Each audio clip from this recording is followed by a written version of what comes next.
Bonjour, Madame Sandrine Rousseau. Bonjour. Merci d'être avec nous ce matin. Avant le Tour de France, la semaine a été quand même marquée par ce fort épisode de canicule sur la France. Alors on a entendu des partis de gauche, par exemple la France Insoumise, proposer des solutions comme l'ouverture des piscines gratuites ou l'adaptation du Code du travail. On a assez peu entendu les écologistes.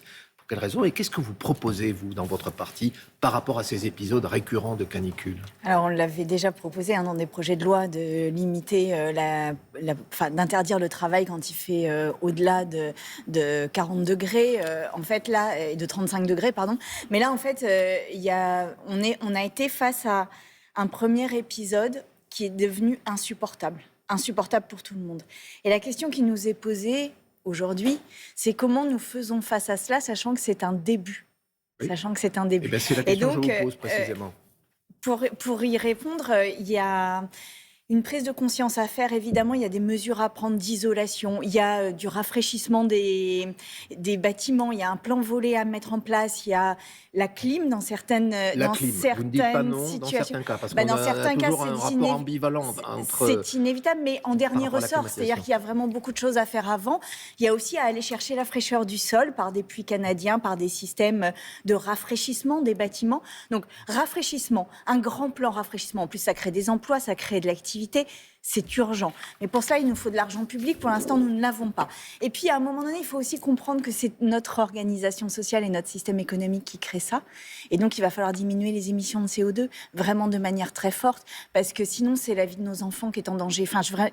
On le voit là aujourd'hui avec les personnes âgées qui souffrent énormément de la chaleur, on le voit avec les personnes vulnérables. Il n'est pas mais encore demain, trop tard, ce sont nos c'est la enfants. question qu'on vous pose régulièrement. Non, il n'est jamais trop tard. Tous les degrés comptent. Et là, nous ne pouvons plus... On peut inverser la tendance ou on peut la stabiliser ? On peut la stabiliser. Et c'est très, très important de la stabiliser. Et maintenant, il faut vraiment faire des efforts extrêmement rapides. Et pour cela, il faut accepter de changer de logiciel, un peu de réflexion, c'est-à-dire de se dire qu'on produit trop, on consomme trop, on consomme mal, on produit mal. Et donc, il faut ralentir notre machine. Et pour cela, il faut une volonté politique. Ça ne va pas être complètement simple. Enfin, je le dis parce que ce n'est pas des mesures qui seront toutes faciles à prendre, mais on en a besoin. Juste pour le rafraîchissement, je ne résiste pas à vous demander si vous conseilleriez, par exemple, parce que ça va être à partir d'aujourd'hui, aux Parisiens, puisque vous êtes député de Paris, d'aller se baigner dans la Seine. Ça va être possible ? Vous le feriez ? Elle est assez propre pour cela. Si la Seine est baignable, parce que ça dépend des jours, on l'a vu pendant les JO, mais si elle est baignable, évidemment, il faut y aller. Il faut aller dans les piscines, il faut faire du sport. Et puis surtout, à un moment, il faut rafraîchir vraiment nos villes. C'est-à-dire qu'il faut planter des arbres, il faut mettre de la nature dans nos villes. Moi je suis dans une circonscription où il y a énormément d'immeubles sans volet. C'est incroyable qu'aujourd'hui, on n'ait pas un plan volet. Comment vous avez observé la controverse qui a eu lieu au gouvernement cette semaine sur le problème des énergies renouvelables, qui participent à un éventuel frein au réchauffement climatique ?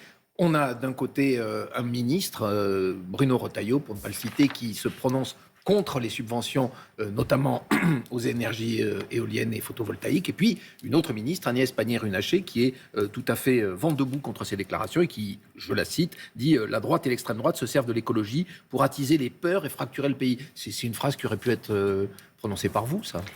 Mais oui, mais... on a un gouvernement qui en pleine canicule, qui on a voté des lois climaticides... En masse, on a supprimé les zones le zéro artificialisation nette. On a fait un moratoire sur les énergies renouvelables, heureusement qui a été cassé en lecture finale. On a supprimé les ZFE alors qu'il fallait sans doute les aménager mais pas les supprimer. On a la loi du plomb qui arrive cette semaine qui autorise les pesticides. Il n'y a aucun bilan écologique du président Macron. Mais c'est pas qu'il y a aucun bilan, c'est qu'on est dans du Trumpisme là. En fait, il faut bien comprendre que ce qui se passe à l'Assemblée sous les radars de manière très silencieuse et du Trumpisme. Mais ce que je voudrais dire, c'est qu'on a une dissociation, on a vraiment un fossé qui se crée entre le monde politique qui vit sur de vieilles lunes et sur une nostalgie d'une croissance d'après-guerre, alors que la société est beaucoup plus progressiste. Là, les gens veulent de l'écologie, en fait. Les gens, toutes les études le montrent, ils sont très inquiets pour le réchauffement climatique et à raison. Et en fait, tous et toutes veulent des mesures. Donc la question, c'est comment on fait des mesures qui soient populaires, qui permettent à tout le monde d'adhérer. Mais là, il le faut. Et je dis aussi, il ne faudra pas que des mesures populaires. C'est-à-dire que l'écologie, à des moments, il va falloir faire des efforts. Et en fait, c'est une manière de protéger nos enfants. Donc voilà, comment c'est l'écologie on crée punitive le débat pour vous, c'est un mot Je crois que les personnes qui ont eu 30, 35, 40 degrés dans leur appartement comprennent bien que c'est l'absence d'écologie qui est punitif aujourd'hui, largement. Alors, un autre sujet, Sandrine Rousseau, sur l'actualité internationale, qui percute aussi ce qui se passe en France. Le Conseil de Paris, à l'initiative des écologistes auxquels vous appartenez, a décidé de rendre hommage aux victimes civiles de la bande de Gaza. La tour Eiffel, notamment, sera éteinte pendant une soirée, au-delà du symbole. Qu'est-ce que vous attendez de cette décision ? Il est très très important qu'il y ait des symboles de cette nature parce qu'il y a eu, il y a des massacres de civils, mais il y a aussi eu un manque d'empathie pour les civils de Gaza qui ont été tués ces derniers mois. Et là, on est qu'il y ait des gens qui, parce qu'ils vont dans des distributions alimentaires, soient massacrés sur les files d'attente de ces distributions alimentaires. Non, mais je le pose, c'est inadmissible, c'est inhumain, c'est inacceptable. Donc oui, on va faire un hommage aux civils de Gaza et c'est important de le faire. Et il faut reconnaître l'État de Palestine. Et j'en appelle à Emmanuel Macron qui a dit en 3 jours, je reconnais l'État de Palestine, puis le lendemain, je le reconnaîtrai que s'il y a d'autres... Il était parti pour le faire avant l'intervention en Iran, vous savez, puisqu'il devait même se rendre à New York. En 3 jours, il a eu 3 positions différentes. Le premier jour, il a dit, je reconnais l'État de Palestine. Le deuxième jour, il a dit, je le reconnais que s'il y a d'autres pays qui le reconnaissent. Le troisième jour, il a dit, ben non, en fait, je ne vais pas le reconnaître tout de suite, je vais attendre un peu. Donc là, maintenant, il faut reconnaître l'État de Palestine parce que c'est l'avenir du peuple palestinien qui est en jeu. En quoi vous faites un lien entre la reconnaissance de l'État de Palestine et... Parce que je vous cite la libération de Boualem Sansal, l'écrivain franco-algérien qui est détenu arbitrairement en Algérie. Vous avez dit, il y a quelques jours, j'ai entendu votre déclaration, qu'il fallait donner des gages à l'Algérie puisque cette libération n'a pas lieu, cette grâce présidentielle attendue n'a pas lieu. Et notamment reconnaître l'État de Palestine. Quel est le lien entre les deux, excusez-moi ? Mais la situation s'est tendue avec l'Algérie à partir du moment, alors ça avait commencé un peu avant, mais à partir du moment où Emmanuel Macron a dit que le Sahara occidental allait au Maroc. Et en fait, l'Espagne avait fait la même chose. Et donc, il faut re-rentrer en dialogue avec l'Algérie. Et je sais que pour l'Algérie, un des sujets, c'est la protection du peuple palestinien.